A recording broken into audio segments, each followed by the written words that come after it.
जय जय रघुवीर समर्थ. शुकासारिखे पूर्ण वैराग्य जाचे, वसिष्ठा परिज्ञान योगेश्वराचे. कवी वाल्मिका सारिखा मान्य ऐसा, नमस्कार माझा सद्गुरु रामदासा. श्रीराम मला वाटते अंतरी त्वा वसावे, तुझ्या दासबोधासी त्वा बोध व्हावे. अपत्या परिपाववी प्रेमग्रासा, महाराज या सद्गुरु रामदासा. जय जय रघुवीर समर्थ. श्रीकृष्ण गोविंद हरे मुरारे, हे नाथ नारायण वासुदेव. प्रद्युम्न दामोदर विश्वनाथ, मुकुंद विष्णुर्भगवन् नमस्ते. नारायणं नमस्कृत्यं नरं चैव नरोत्तमं, देवीं सरस्वतीं व्यासं ततो जयमुदीरये. सच्चिदानन्दरूपाय विश्वोत्पत्त्यादिहेतवे, तापत्रयविनाशाय श्रीकृष्णाय वयं नमः. कृष्णाय वासुदेवाय हरये परमात्मने, प्रणतक्लेशनाशाय गोविन्दाय नमो नमः. वसुदेवसुतं देवं कंसचाणूरमर्दनं, देवकी परमानन्दं कृष्णं वन्दे जगद्गुरुं. कृष्णकमलपत्राक्षं पुण्यश्रवणकीर्तनं, वासुदेवं जगद्योनिं नौमि नारायणं हरिं. कृष्णकृष्णेति कृष्णेति यो मां स्मरति नित्यशः, जलं भित्त्वा यथा पद्मं संसाराद् उद्धराम्यहम्. कृष्णाय वासुदेवाय देवकीनन्दनाय च, नन्दगोपकुमाराय गोविन्दाय नमो नमः. नमः पङ्कजनाभाय नमः पङ्कजमालिने, नमः पङ्कजनेत्राय नमस्ते पङ्कजाङ्घ्रे. गोपाल कृष्ण भगवान की जय. श्री भगवानुवाच, ज्ञानं परमगुह्यं मे यद्विज्ञानसमन्वितं, सरहस्यं तदङ्गं च ग्रहाणविदितं मया. यावानहं यथा भावो यद्रूपगुणकर्मकः, तथैव तत्त्वविज्ञानमस्तु ते मदनुग्रहात्. अहमेवासमेवाग्रे नान्यद्यत्सदसत्परं, पश्चादहं यदेतच्च योगशिष्येत सोऽस्म्यहं. वृतेर्थं यत् प्रतीयेत् न प्रतीयेच्चात्मनि, तद्विद्यादात्मनो मायां यथा भासो यथा तमः. यथा महान्ति भूतानि भूतेषु चावचेष्वनु, प्रविष्टान्यप्रविष्टानि तथा तेषु न तेष्वहम्. एतावदेव जिज्ञास्यं तत्त्वजिज्ञासनात्मनः, अन्वयव्यतिरेकाभ्यां यस्यात् सर्वत्र सर्वदा. एतन्मतं समादिष्ट परमेण समाधिना, भवान् कल्पविकल्पेषु न विमुह्यति करिचित्. गोपाल कृष्ण भगवान की जय. श्रीराम जय राम. दशमस्कंध पूर्वार्ध. दशमस्कंदी प्रथमोध्यायी. वसुदेव देवकीचे पाही, कंसमारी पुत्र सहाय्यी, शिशु हत्यारा महान. भगवंताचा गर्भप्रवेश, गर्भस्तुती द्वितीयोध्यायास. श्रीकृष्ण प्रकटला तृतीयास, योगमाया भविष्य चतुर्थी. पंचमात जन्मोत्सव गोकुळी, पूतना षष्ठात उद्धरली, शकट तृणावर्तोद्धार कथा केली सप्तमा माझे.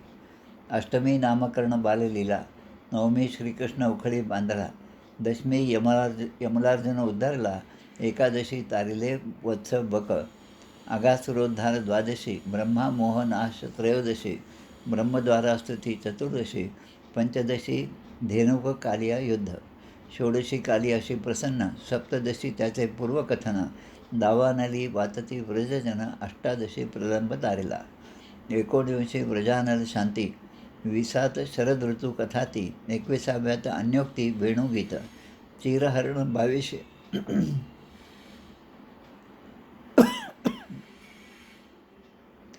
चिरहरण 22, यज्ञपत्नीवरी कृपा 23, इंद्रयज्ञ निवारण 24, 25 गोवर्धनोद्धारण, श्रीकृष्ण चर्चा 26, श्रीकृष्णाभिषेक 27, नंद बंधमुक्ती 28, 29 रासलीलारंभ, गोपी विरह 30, गोपिका गीत 31, गोपीशी कृष्णदर्शन 32, महारास 33, सुदर्शन शंखचूडोद्धार 34, युगलगीत 35, अरिष्टोद्धार अक्रूर गमन 36, 37 केशी व्योमोद्धार.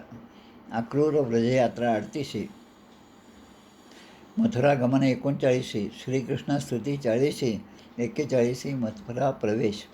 कुब्जेवर कृपा धनुष्यभंग, कंस व्याकुळता 42 सांग, कुवलयोद्धार मल्लयुद्ध रंग 43 निवेदला. चाणूर मुष्टिक कंसोद्धारण 44व्यात कथन.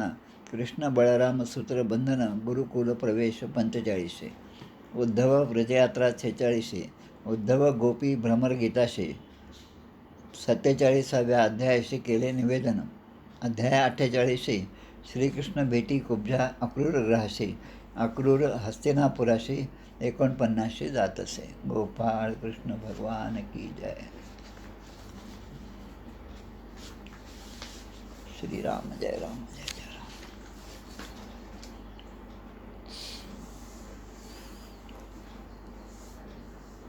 भाद्रपद शुद्ध चतुर्थी शके 1946. श्री गणेश चतुर्थीचा दिवस. आजच्या या चतुर्थीपासून अनंत चतुर्दशीपर्यंतचा हा उत्सव जो आहे तो घरोघरी आपण करीत असतो. समर्थाने शिवथरगळीमध्ये जेव्हा ते प्रथम गेले त्यावेळेस त्यांनी त्या ठिकाणी गणरायाची स्थापना केली. त्यांनी स्थापन केला तर गणेश त्या ठिकाणी स्थापन केला. आणि मग नंतर सगळं दासबोधाचं लिखाण, तिथलं वास्तव्य, त्यानंतर आपले मोरे, प्रतापराव मोरे, ह्या सगळा जो इतिहास आहे तो सगळा आपल्याला माहिती आहे. आजच्याच दिवशी श्री गुरुचरित्रामधला अध्याय 5वा हा जो आहे याचं वाचन आज करावं. पिठापूर देवस्थान आहे, दत्तात्रयाचं देवस्थान पिठापूर आहे. त्या ठिकाणी आपण राजा नावाचा राजा आणि त्याची पत्नी सुमती, आपण राजा आणि सुमती यांच्या पोटी झालं असं की त्या दिवशी त्यांच्या घरी काहीतरी अमावस्या होती आणि श्राद्धाचा दिवस होता. श्राद्ध म्हटलं की ब्राह्मण जेवण झाल्याशिवाय कोणीही जेवायचं नसतं आणि हा सगळा विधी दुपारी 3-4च्या नंतरचा असणारा असतो. पण दुपारच्या वेळेस अवधूत वेशामध्ये यती त्या ठिकाणी आले. प्रत्यक्ष भगवान दत्तात्रय आपल्याकडे भिक्षा मागण्यासाठी आले असा भाव ठेवून या सुमती राणींनी त्यांना भिक्षा घातली. आणि जेव्हा पती बाहेरनं आले, सगळे ब्राह्मण त्या ठिकाणी आले, पूजा सुरू झाली, श्राद्धाचा विधी सुरू झाला, तेव्हा त्यांनी आपल्या पतीला ही गोष्ट सांगितली. तेव्हा ते म्हणतात की श्राद्धाच्या दिवशी इतरांना आपण अन्न वाढलं ही काही फार मोठी चूक नाही, कारण त्यामध्ये अतिथीचा सत्कार हा प्रमुख आहे. अतिथीचा सत्कार झाला नाही तर येणारे ब्राह्मण जे आहेत ते आपलं सगळं पुण्य घेऊन जातात. त्यामुळे अतिथी सत्कार हा फार महत्त्वाचा आहे. देवपूजा जरी असेल, देवपूजा 2 वेळेस थांबावी, पण अतिथीचा सत्कार माणसाने करावा असे अनेक दाखले आपल्या सगळ्याच ग्रंथामध्ये दिलेले आहेत. त्या मातेला भगवान दत्तात्रयांनी विचारलं आणि ते प्रसन्न झाले. ते म्हणतात, काय तुला पाहिजे ते माग. मग ते म्हणते की मला तुझ्यासारखाच पुत्र व्हावा. आणि तेव्हा भगवान दत्तात्रयाने मातेच्या पोटी, म्हणजे दत्ताचा दुसरा अवतार असणारे श्रीपाद श्रीवल्लभ यांचा जन्म त्या ठिकाणी झाला. आणि पुढे याच श्रीपाद श्रीवल्लभाने श्री क्षेत्र कारंजा येथील माधव नावाचे विप्र आणि अंबा नावाची माता या दोघांच्या पोटी श्री नरसिंह सरस्वती या नावाने अवतार धारण केलेला आहे. जेवढं आपल्याला गुरुचरित्रामधून दत्तात्रयाचं पूर्ण चरित्र समजतं त्यामधले फक्त 4 अध्याय जे आहेत 53 पैकी, म्हणजे 52 अध्याय आणि 53 अवतरणिका, ते पहिले 4 अध्याय जे आहेत ते फक्त दत्तात्रयाचे आहेत. आणि अध्याय 5 पासून 10व्या अध्यायापर्यंत जे आहे ते श्रीपाद श्रीवल्लभांचे आहेत. आणि मग 11व्या अध्यायापासून पुढे सगळं 52 अध्याय आणि 53वा अध्याय हे सगळे श्री नरसिंह सरस्वती यांचे आहेत, यांच्या चरित्राचे आहेत. आणि हीच परंपरा पुढे सुरू राहत अनेक महापुरुषांनी, दत्तावतारांनी याच परंपरेमध्ये जन्म घेतला. अगदी सांगण्यासारखे म्हणजे आपले श्री वासुदेवानंद सरस्वती, ज्यांचे गुरुघराणं म्हणजे नारायणानंद हे रामदासी संप्रदायाचे होते.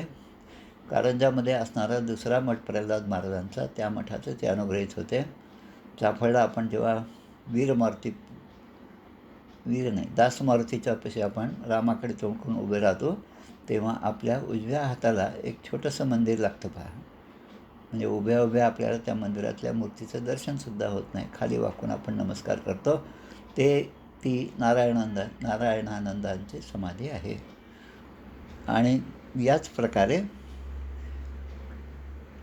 उद्याचं जे आहे पंचमी, ती ऋषीपंचमी आहे.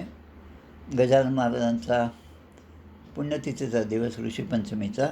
ऋषीपंचमीचं एक व्रत असतं. आपणच आपल्या घरी आपल्या हाताने लावलेल्या जे काही फळं असतील, भाज्या असतील, मिरच्या असतील, ते सगळं आणून आपण त्याचाच नैवेद्य दाखवून त्याचंच भक्षण करावं, असा व्रत अनेक भगिनी माता करत होत्या, आताही करत असतील. आमच्याही घरी पण आई करत होती.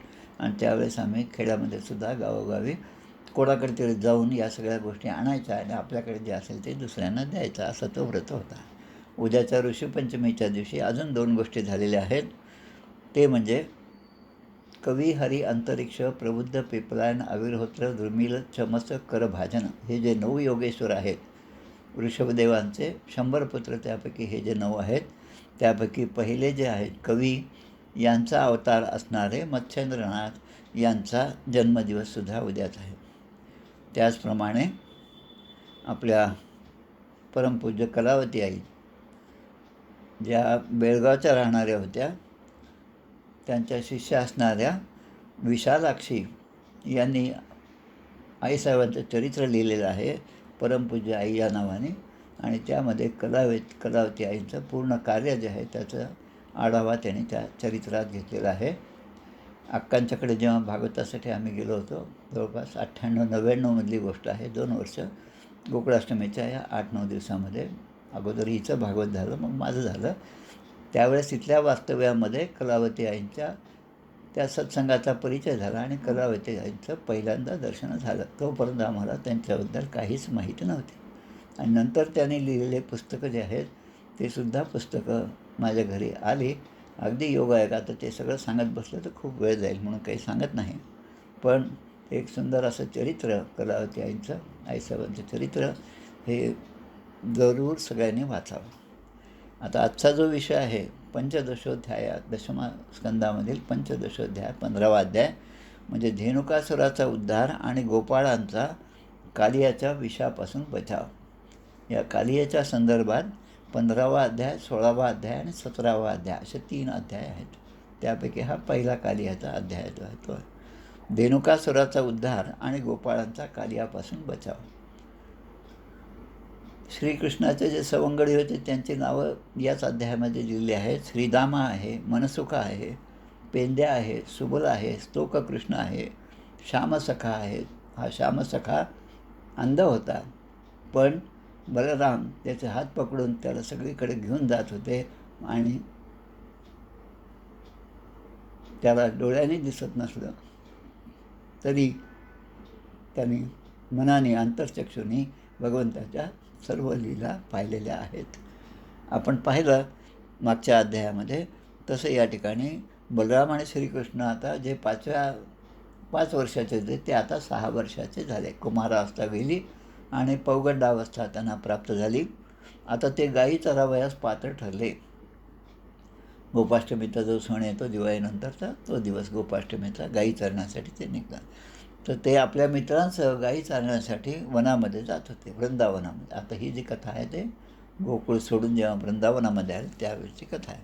आता वृंदावनातलं जे सगळे झाडी आहे, निसर्ग आहे, त्याचं वर्णन या ठिकाणी केले आहे. समोर गायी चालत आहेत, त्यामागे बलराम आणि श्रीकृष्ण आहेत आणि त्यांच्या मागे सगळे यांचं बाळगोपाळांचा मेळा. आमच्या इंद्रायणीच्या सिरियलमध्ये तुम्ही ऐकलं असेल, ते म्हणतात फंट्या गँग, हा एक शब्द आहे.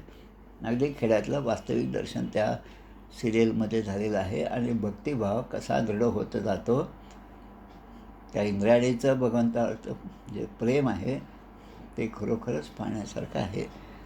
तर बलराम श्रीकृष्ण आहेत आणि मागे हे सगळे बाळगोपाळ जे आहेत असे सर्वजण त्या वनामध्ये, वृंदावनामध्ये जात होते. आणि त्या वृंदावनाचं वर्णन या ठिकाणी केलं. आली म्हणजे भुंगा. आता भुंगे, भ्रमर जे आहेत ते गुंजारव करीत आहेत. सगळीकडे भरपूर फुलं आहेत, हरणांचे कळप आहेत, पक्ष्यांचा किलबिलाट आहे आणि पाण्याने स्वच्छ भरलेली सरोवरे सगळीकडे आहेत. सुगंधित वारा जो आहे, हा वारा, मूळ वारा जो आहे त्याला सुगंध नसतो, पण तो ज्या वस्तूवरून जातो त्यातला सुगंध तो बरोबर घेऊन जातो. मग तो सुगंध असो किंवा दुर्गंध असो, त्याची पूर्वकल्पना येणाऱ्या जाणाऱ्याला त्या ठिकाणी मिळते. ती रमणीय अवस्था पाहून, तो सगळा निसर्ग पाहून या बालगोपालांनी निरक्षरंतु भगवान मनोदधे, भगवंताने विचार केला की या ठिकाणी आपण विहार करण्याचं, या ठिकाणी आपण थांबायचं. आता तिथे जे वर्णन दिलेलं आहे ते इतकं सुंदर आहे. स तत्र तरुणा तत्रारुण पल्लवा श्रिया फलप्रसूनोरुभरेण पादयोः. फुलांनी आणि फळांनी ती जी झाडं होती, त्या ज्या वेली होत्या त्या इतक्या लगडल्या होत्या की त्यांना ते वजनसुद्धा पेलवत नव्हतं. इतके फुलं आणि फळांनी बहरलेले झाडं त्या ठिकाणी होते आणि साहजिकच त्या झाडाची काही शक्ती नव्हती की त्याला धारण करण्याचे, आणि म्हणून ते झाड वाकलेलं होतं. आता आपण अशी वाकलेली झाडं फळांनी आणि फुलांनी अनेक ठिकाणी पाहतो, पण जी दृष्टी यामध्ये व्यासांना प्राप्त झाली, त्यांच्याकडे पाहून त्याचं वर्णन त्यांनी जे केलं ते अगदी वेगळंच वर्णन आहे. भगवान श्रीकृष्ण त्या झाडांकडे पाहून म्हणतात, आणि आपल्या बंधू बलरामानं ते म्हणतात, पहा ही झाडं जी आहेत की देव ज्यांची पूजा करतात, ज्या चरणकमलांची सगळ्या देवता पूजा करतात, त्या चरणकमलांना पाहून हे वृक्ष फुले आणि फळे घेऊन आपल्या शेंड्यांनी, कारण त्यांचं टोक, शेंड्या म्हणजे त्या झाडाचं वेलीचं टोक, ते खाली वाकवलं आहे, जसं काही ते आता मस्तक आपल्या चरणावर अर्पण करीत आहेत, असा नम्रभाव त्यांच्या ठिकाणी आहे. आत्ताच आपण यमलार्जुनाचा उद्धार तो कथा पाहिली, त्यामध्ये जसं आहे तसं ते म्हणतात की यांना ही वृक्षयोनी जी आहे ते कुठल्या तरी पूर्वजन्मीच्या पापामुळे प्राप्त झाली आहे, असं कृष्णाच्या मनात आलं आणि ते बलरामाला सांगतात, आणि त्या पापामुळे त्यांना हा वृक्ष जन्म घ्यावा लागला, आणि आता त्या जन्मामध्ये उतराई होण्यासाठी त्याने ही फुलं ही जी आहेत ती धारण केली आणि ते तुमच्या चरणाशी वाहत आहेत. असं वृक्षरूपात जन्म घेतलेलं, पण पाप दूर करणे, तमोपहत्येही तरुजन्म यत्कृतम, तरुरूपी जन्म यत्कृतम, ज्यामुळे त्याने प्राप्त केला त्याचं पाप आता दूर होणार आहे असं मला वाटत आहे. आता जरी या वृंदावनामध्ये तुझे मूळ रूप झाकून ठेवून तू राहत असला तरी सर्वश्रेष्ठ मुनिगण तूच आपली इष्टदेवता आहे हे जाणतात, असं भगवान बलरामांना सांगत आहेत. म्हणजे बलराम हे मोठे भाऊ आहेत. रामाच्या जन्मामध्ये लक्ष्मणाने खूप कष्ट केले. आता त्याचं उतराई होण्यासाठी भगवान श्रीकृष्ण या ठिकाणी बलरामांना खुश करण्यासाठी अशा सगळ्या गोष्टी म्हणत आहेत की तुमच्या दर्शनासाठी हे सगळे आतुर झालेले आहेत. त्रिभुवन पावन यशाचे गुणगान हे सगळे निसर्ग करत आहे. येथील भूमी जी आहे ती तुझ्या चरणांना स्पर्शाने धन्य झालेली आहे. वृंदावनातली भूमी कोण म्हणतं तर भगवानच म्हणतात. भगवान श्रीकृष्ण म्हणतात, बलरामाला म्हणतात की तुझ्या चरणाचा स्पर्श झाल्यामुळे ही भूमी पावन झाली आहे. इथल्या नद्या, पर्वत, पक्षी, पशु हे जे आहेत ते सुद्धा कृतार्थ एका अर्थाने झालेले आहेत.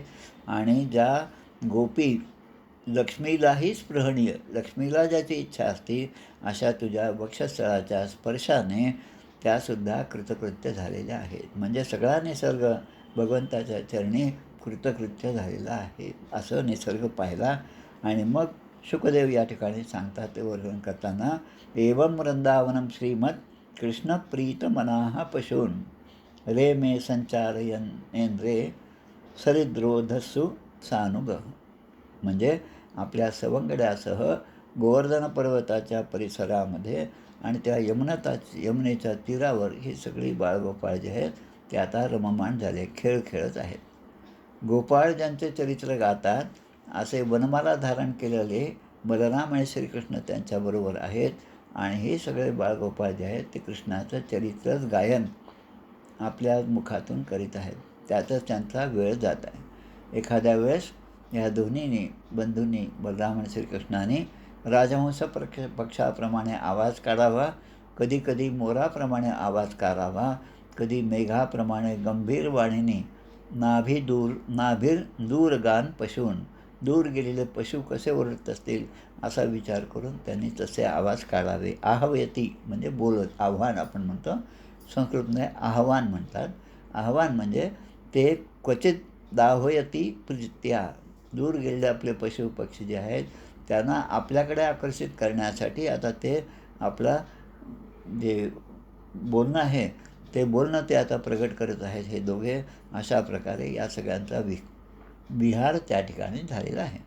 क्वचित क्रीडा परिश्रांतम गोपत्संगोप बर्हणम. आता कधी कधी काय व्हायचं, खेळून खेळून दमल्यामुळे बलरामांना थकवा आला की बलराम एखाद्या गोपाच्या मांडीवर डोकं ठेवून त्या ठिकाणी गवतावर पोहळायचे. आता आपला मोठा भाऊ असा पडलेला आहे आणि तो कदाचित थकलेला असेल असं म्हणून भगवान श्रीकृष्ण त्या ठिकाणी बसून त्याचे पादसंवहन करीत होते. आणि कधी त्याच्या उलट जेव्हा गोपाळ नाचू लागत होते आणि फुशारका मारत एकमेकांची कुस्ती खेळत होते. आता हा भगवान श्रीकृष्ण आणि बलराम हे दोघे जेव्हा कुस्ती खेळायचे तेव्हा दोघे पण अगदी छानपैकी त्यात रमून गेले. पण श्रीकृष्ण थकल्यामुळे आता त्यानेसुद्धा कुठेतरी शय्येवर झोपले आणि मांडीवर डोके ठेवून पडलेले आहेत. अशावेळी जे श्रीकृष्णाचे जे मित्रमंडळी होते ते त्यांचे पाय दाबून देत होते. अशा प्रकारे या दोघांचा दिवस त्या ठिकाणी वनामध्ये चालला होता. श्रीदामा नाम गोपालो रामकेशवयो सखा सुबलस्तोक कृष्णाद्या गोपाहा प्रेमणदेम अब्रुवन. आता हे सगळे त्यांचे सगळे सवंगडी जे आहेत ते आता भगवान श्रीकृष्णांना म्हणतात. काय म्हणतात ते, या ठिकाणाहून जवळच एक तालवृक्षाचं मोठं जंगल आहे. ताल म्हणजे ताडवृक्ष, ताडाचे फळं जी असतात ती मधुर असतात असं म्हणतात. काही ठिकाणी जंगलामध्ये ही ताडाचे फळं पण मिळतात. आजकाल वनवासी क्षेत्रामध्ये असणारी जी ही फळं आहेत, ज्या भाज्या आहेत, त्या रानभाज्यांचं पण प्रदर्शन शहराच्या ठिकाणी होत असतं. कृषी विद्यापीठात सामान्य करून होत असतं. आणि त्या रानभाज्या सगळ्यांच्या खाण्यामध्ये याव्यात, त्या औषधीयुक्त आहेत म्हणून हे आयोजन होत असतं. त्या तालवृक्षाबद्दल ही सगळी जे गोपाळ मंडळी आहेत ते कृष्णाला सांगत आहेत की हे जे तालवृक्ष या ठिकाणी जवळच आहे, त्याचा वास तर इथून इतक्या दुरून पण आपल्याला येत आहे आणि खूप मधुर अशी ती फळं आहेत, पण आम्हाला ती फळं काही खाता येत नाही, खूप इच्छा असूनसुद्धा खाता येत नाही. आणि मग ते म्हणतात की जर तुझी इच्छा झाली, वांछा असती महती राम, त्याचं महत्त्व जर बलरामा कृष्णा तुम्हाला पटत असेल तर गम्यताम यदी रोचते, तुम्हाला जर आवडत असेल तर आपण सगळे आता त्या ठिकाणी जाऊया त्या तालवनामध्ये. आता जेव्हा हे तालवनामध्ये गेले तेव्हा ते सगळी झाडं पाहिली आणि ते फळं लागलेली पाहिली आणि त्याचा मधुर सुगंध सगळीकडे पसरला होता. तेव्हा बलरामाने ते झाडं जे आहेत ते आपल्या शक्तीने गदागदा हालवून ती सगळी फळं खाली पाडली. उद्देश आपल्या मित्रांना ही सगळं फळं खायला मिळाली. पण त्या ठिकाणी गाढवाच्या रूपाने बसलेले अनेक दैत्य होते. मत्तंगज इवो जसा, हत्तीप्रमाणे गाढवाच्या रूपाने बसलेले सगळे दैत्य होते. आता त्या दैत्यांपैकी जो प्रमुख होता त्याचं नाव धेनुकासूर. हा पुन्हा सगळा कंसानेच पाठवलेला. त्या धेनुकासुराला हे सगळा आवाज ऐकल्याबरोबर धेनुकासूर एकटा धावत आला आणि त्यांनी बलरामाच्या छातीवर चढून त्यांना लाथा मारायला सुरुवात केली. बलरामाने पण प्रतिकार केला आणि समेत तरसा प्रत्येक द्वाभ्याम पदभ्याम बलम बली, आपल्या शक्तीने तो गाढव जो आहे त्याला बलरामाने पाडलं आणि त्याच्या मागच्या पायाने पकडून त्याला गरागर फिरवलं. आता बलरामाने, कारण बलराम ज्याचं नावच बल आहे, ज्या नावातच बल शब्द आहे, सगळ्यात जास्त बळ असणारा हा बलराम, त्याने ते 2 पाय धरून त्या धेनुकासुराला गरगर फिरवलं आणि त्या गरगर फिरवण्यामध्ये धेनुकासुराचे प्राण गेले. आणि जी झाडं त्या ठिकाणी होती त्या झाडावर त्याला त्याने आपटलं. आता एका झाडावर धेनुकासुराला इतक्या जोरात आपटल्यामुळे ते झाडसुद्धा उन्मळून पडलं आणि त्याचा आघात जो आहे तो बाजूच्या झाडावर झाला आणि असं होता होता सगळं वन जे आहे ते उन्मळून पडलेलं आहे. जसा सोसाट्याचा वारा यावा आणि सगळं वन उद्ध्वस्त व्हावं त्याप्रमाणे या ठिकाणी तालकाश्च कंपिरे सर्वे महावातेरिव इता इव. आता पुढे शब्द येतात, ततः कृष्णंच रामंच ज्ञातयो धेनुकस्य ये कुरोष्टारोभ्यत द्रवन सर्वे समरब्धा हतबांधवाः. आता धेनुकासुराचे बांधव त्याच्याबरोबर ते इतर जी गाढवं होते, आता ते प्रतिकार करण्यासाठी धावत यायला लागले आणि क्रोधाने ते राम आणि कृष्णांवर, बलराम आणि कृष्णांवर तुटून पडले.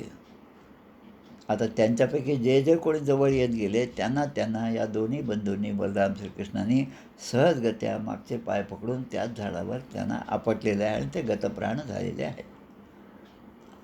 आता ते गाढव सगळे मरून पडल्यानंतर आता इथे मला आठवण होती पु ल देशपांड्यांच्या एका पुस्तकामधला विनोद. पुण्यामधलाच विनोद आहे. पु ल देशपांडे म्हणतात की एका नगरपालिकेच्या ठिकाणी त्याने फोन केला. पु ल देशपांडेचे विनोद वेगळेच असतात पहा.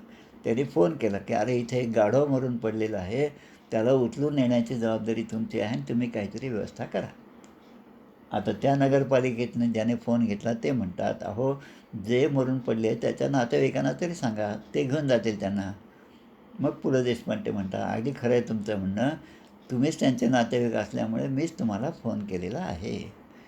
जसं रस्त्यावर मरून पडलेले गाढव पाहिल्यानंतर पु ल देशपांडे हे सुचलं, तसं इथे ग्रहीत तपश्चाचरणान प्राणहितो तृणराजसू. तसं या ठिकाणी सहजगत्या मागचे पाय पकडून ज्यांना मारलं ते सगळे पडलेले आहेत हे त्याने पाहिलं. आता या धेनुकासुराचा आणि त्याच्याबरोबर असणाऱ्या अनेक गाढवांचा उद्धार झाल्यानंतर हा भगवंताचा पराक्रम पाहून देव त्यांच्यावर पुष्पाची वर्षाव करू लागले. मुमुचुहू पुष्पवर्षा आणि चक्रुर्वाद्य आणि तुष्टुभू म्हणजे ते आता स्तुती करत पुष्पवर्षाव केला आणि भगवंताची स्तुती सगळे देवता करू लागले. तत् तालफलान्यादन मनुष्याः गतसाध्वसः तृणंच पशवश्चेरुर् हतधेनुका कानने. आता धेनुकासूर मेलेला आहे, आता आपल्याला अडवणारं कोणी नाही, म्हणून त्या आनंदाने व्रजामध्ये आलेले हे सगळे गोप बालक जे आहेत ते आता आनंदाने तिथली ती फळं जी आहेत ती खाऊ लागले. कृष्ण कमलपत्राक्ष पुण्यश्रवण कीर्तन. आपण सुरुवातीला श्लोक म्हणतो तसाच पहिलं चरण आहे आणि दुसरं चरण बदललेलं आहे. स्तूयमानो अनुगैर गोपैही साग्रजो वृजमाव्रजत. मग ज्येष्ठ बंधू बलरामासह ही सगळी मंडळी आपल्या गावात परत आली. आता त्यांचं येण्या जाण्यामध्ये काहीतरी विनोद असायचे, पळापळी असायचे, बासरी वाजवायचे, आरडाओरडा करायचे. हे मुलं आपल्या घरी आली. आता जेव्हा संध्याकाळचे ही मुलं घरी येत होती तेव्हा ज्या गोपी होत्या त्यांना दिवसभर कृष्णाचं दर्शन होत नव्हतं, यशोदा, रोहिणी यांनासुद्धा दर्शन होत नव्हतं. त्यामुळे या सगळ्या संध्याकाळच्या वेळेस गोरजमुहूर्तावर आपल्या या कृष्णाचं आणि सवंगड्यांचं स्वागत करण्यासाठी दारातच उभ्या असायच्या आणि त्यांनी यांना पाहिल्यावर आपल्या विरहाची आग शांत केली. त्यावेळी प्रेमळ यशोदा आणि रोहिणी त्यांना त्यावेळी देण्याजोग्या ज्या वस्तू होत्या तेवढ्या त्याने आणून दिल्या. तयोर यशोदा रोहिण्यो पुत्रयो पुत्रवत्सले यथा कामम यथा कालम व्यदत्ताम परमाशिषः. आता याने काय केलं की आता या आपल्या दोन्ही बालकांना तेल लावलं, उठणं लावलं, स्नान घालणं आणि दिवसभराच्या फिरण्यामुळे जंगलातली सगळी जी काही धूळ असेल ती सगळी धूळ यांच्या त्या कोमल शरीरावर आणि त्या कुरड्या केसांवर भगवान कृष्णाच्या असल्यामुळे त्या सगळ्यांना स्नान घालून स्वच्छ केलं, सुंदर कपडे घातले, गंध लावलं, फुलांच्या माळा गळ्यामध्ये घातल्या आणि त्या दोघांना तयार केलं. जनन्यो परतम प्राश्य स्वादन्न मुपलालितौ. म्हणून माताने वाढलेलं स्वादिष्ट अन्न जे आहे ते त्यांच्यासमोर ठेवलं आणि ते आता थकलेलेच असल्यामुळे आणि संध्याकाळची रात्रीची वेळ झाल्यामुळे हे दोघे आता आरामात झोपी गेले. असंच बालगोपालांचं झालं. एवस भगवान कृष्ण वृंदावनचरः क्वचित ययो राममृते राजन कालिंदीं सखीभिव्रताः. आता वृंदावनामध्ये अशा प्रकारे हे राहत असताना एके दिवशी काय झालं ती कथा सांगतात. थोडक्यामध्ये ही कथा आहे. श्रीकृष्ण बलरामाला न घेता आपल्या मित्रांबरोबर यमुनेवर गेले. हा वेगळा प्रसंग आहे. अथ गावश्च गोपाश्च निंदाघात तप पीडिताः दुष्टं जलं पपस्तुस्यात् तृषार्था विषदूषितम्. तृषार्त आणि विषदूषित. उन्हामध्ये चालत आल्यामुळे, दिवसभर खेळल्यामुळे या सगळ्यांना तहान लागली आणि व्याकुळ झाले. आणि यमुना आता नदी पाणी वाहत आहे, यमुना नदी आहे, व्याकुळ झालेले आहेत आणि समोर पाणी आहे, तर साहजिकच ते पाणी पिण्यासाठी धावत गेले. आता दैववशात न आल्यामुळे ते विषारी पाणी कशामुळे? कारण दुष्टम जलम पपूस, पपू म्हणजे पिणं, दुष्टम जलम म्हणजे विषारी असं ते पाणी ते प्याले, जे विषदूषित होतं. आणि पाणी पिता सर्व गायी आणि गोपाळ त्या ठिकाणी मृतप्राय होऊन पडले, निश्चेष्ट होऊन पडले. भगवंताने हे पाहिलं. आता कृष्णाने विचार केला की आपल्यावरच ज्यांचं जीवन अवलंबून आहे, आपल्याच चरणाशी ज्यांनी आश्रय घेतलेला आहे, तस्याहम न प्रणश्यामी सच मे न प्रणश्यती. त्यांना मी कधीही दूर लोटत नाही आणि ते नेहमीच माझ्याजवळच असतात. असं जेव्हा भगवंताचं वचन आहे, तेव्हा भगवंताने त्या ठिकाणी आपल्या मायेचा वापर करून योगेश्वराने कृष्णाने आपल्या अमृत वर्षाव करून त्या सगळ्यांना पुन्हा जिवंत केले. वीक्षतान वै तथा भूतान कृष्णो योगेश्वर हरी. कृष्णाला योगेश्वर असे म्हणले आहे. योगमाया त्यांच्या अधीन आहे आणि मग त्यांनी या सगळ्यांना जिवंत केलेलं आहे. कारण त्यांचे एकमेव रक्षणकर्ता हे भगवान श्रीकृष्णच आहे.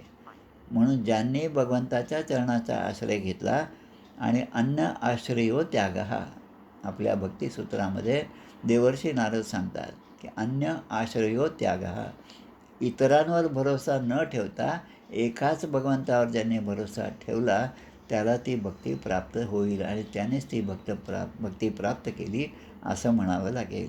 आणि ते सगळे शुद्धीवर आले. ते संप्रतीत स्मृतया म्हणजे त्यांची स्मृती पुन्हा परत आली आणि समुत्थाय जलांतिकात ते पाण्याजवळ उठून उभे राहिले. कारण पाण्याच्या शेजारी ते पाणी पिल्यामुळे त्या ठिकाणी बेशुद्ध होऊन पडलेले होते आणि आश्चर्यचकित होऊन प्रत्येकजण एक दुसऱ्याकडे पाहू लागला आणि सगळ्यांच्या मनामध्ये तेच आलं की या भगवान श्रीकृष्ण आणि बलराम यांच्या कृपेमुळेच आपण आज या ठिकाणाहून पुन्हा वाचलेलो आहोत. अन्वमंसत तद्राजन गोविंदानुग्रहे क्षितम पित्वा विषम तस्य पुनरुत्थानम आत्मनः. विषारी पाणी प्याल्यामुळे मरूनही श्रीकृष्णाच्या कृपेमुळे ते आता पुनर्जन्म झाल्यासारखे पुन्हा ते ताजेतवाने झाले, हे सगळ्यांच्या लक्षात आले. भगवंताची कृपा हा सत्संगाचा परिणाम असा आहे. आता या सत्संग जो आहे तो प्रत्यक्ष बलराम श्रीकृष्णांचा आहे, पण ज्या भगवान श्रीकृष्णाने या श्रीमद्भागवतामध्ये प्रवेश केला त्या श्रीमद्भागवताचं श्रवण करणारा, त्याचं पठण करणारा, त्याच्या सत्संगामध्ये श्रवण करणारा हे सगळेच तरुण जातील, तर त्यामध्ये काय आश्चर्य आहे असं म्हणत या ठिकाणी हा 15वा अध्याय समाप्त होत आहे. इति श्रीमद्भागवते महापुराणे पारमहंस्यां संहितायां दशमस्कंधे पूर्वार्धे धेनुकवधो नाम पंचदशोऽध्यायः. धेनुकवध असं याचं नाव आहे. आणि शेवटी कालियाचा प्रभाव कसा झाला आणि भगवंतानी आपल्या बाळगोपाळांना त्यापासून कसं, विषारी पाण्यापासून कसं वाचवलं, एवढं या अध्यायामध्ये दिलेलं आहे. आता पुढे की हे जे विषारी पाणी झालं होतं ते कशामुळे झालं, कोणामुळे झालं, तो कालिया आणि मग त्याच्या पत्नी जे आहेत ते या ठिकाणी यमुनेच्या डोहामध्ये का आले, कोणाच्या कारणामुळे आले, हे सगळं सांगणारे पुढचे 2 अध्याय ते आपण आता पुढच्या आठवड्यात पाहणार आहोत. गोपाल कृष्ण भगवान की जय. 2 मिनिटात.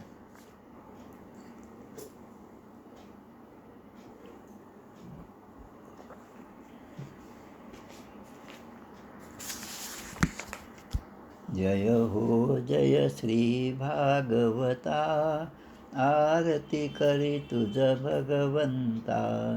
जय हो जय श्री भागवता, आरती करी तुझ भगवंता. श्री शुकमुनीने परम भक्तीने नाना परीने गायले जा हरिचरिता. आरती करी तुझ भगवंता. वेद तरुचे मधुर फळ स्वादुरसे जे सोज्वळ आत्मा राम मुनी अचळ सेवुनी करीती जन सफळ महापर्वणी आली अवनी की अगहरणी भवजलतरणी ती पतिता आरती करी तुझ भगवंता येथे व्यासांची वाणी सार्थक हरिगुण गावोनी शास्त्र पुराणी मुकुटमणी परम प्रेमामृत जननी सहज सेविता भाविक भक्ता उदारदाता मोक्ष तत्वता देहाता आरती करी तुझ भगवंता गमते जणु मानस तीर्थ द्वादश सोपाने युक्त आत्मभक्ती जले भरित विहरे हरिहंस चितेथ श्लोक सुकुमले संत अलिकुले सेवुनी रमले भान विसरले रस पिता आरती करी तुझ भगवंता अपार महिमा ग्रंथाचा वदवे ना कोणासाचा मेवा कविवर संताचा प्राणची कीर्तनकारांचा जणुबोधाचा स्वयंप्रभेचा द्वादश कळीचा रवी अंतरीचा तमहरता आरती करी तुझ भगवंता अपार हा श्रीकृष्ण गीते वेधी मन पूर्ण अनन्य होता या शरण खचित टळे जन्म मरण त्रिताप जाती चिरये शांती नाथ हि वदती रामपदी ठेवी माथा आरती करी तुझ भगवंता जय हो जय श्री भागवता आरती करी तुझ भगवंता गोपाल कृष्ण भगवान की जय जय जय रघुवीर समर्थ श्री राम जय राम जय